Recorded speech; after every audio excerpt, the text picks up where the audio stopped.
Hello everyone, and welcome back to another watch review. Tonight we are looking at the only other watch to go to the moon besides the Omega Speedmaster, worn on the wrist of a NASA astronaut, the Bulova Lunar Pilot. This is part of their archive series. It is a chronograph. This particular model, of which they have several, is number 96B251. That means that originally this came on a leather strap, and it has the date window at 4:30 position. It runs on the proprietary NP20 movement, which is a 3-pronged quartz. It does run on a battery at a frequency of 262 kilohertz, which according to Bulova is 8 times greater than the standard quartz. It is a 45 millimeter as measured by Bulova. It is 13 millimeters thick, and take a look at that ridiculous but awesome at the same time top hat quartz. That is just a thick chunk of sapphire.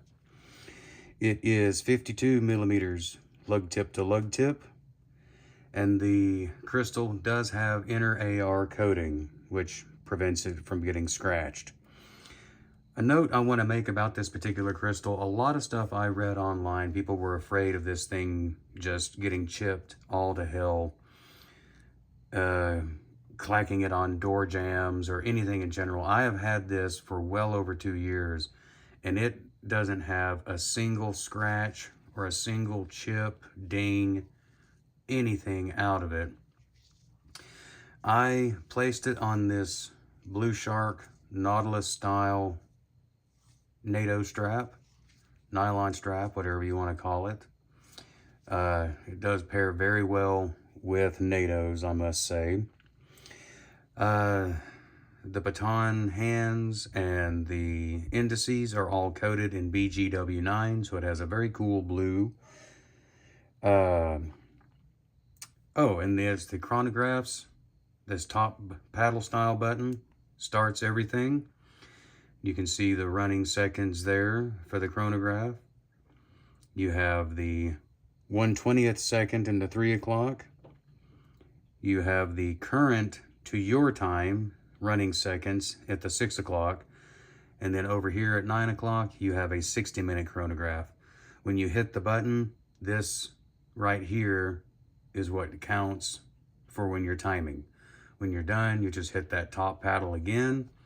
Bottom paddle resets everything back to where it was. This is not a screw down crown, by the way. You can see kind of sort of has the Bulova tuning fork on it. Right there we go. But it is a push-pull.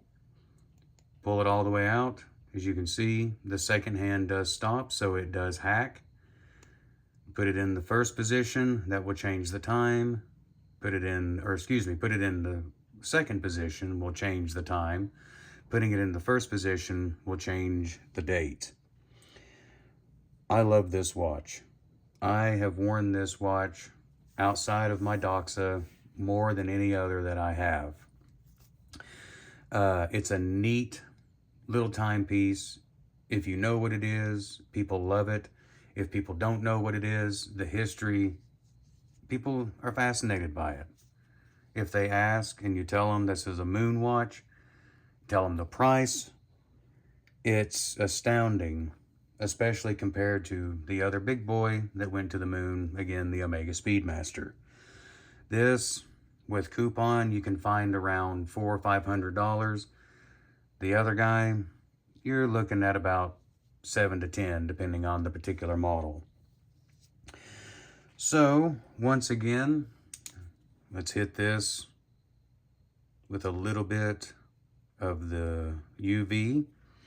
It does have 50 meters of water resistance, but again, it's going to the moon, so that's not really that important.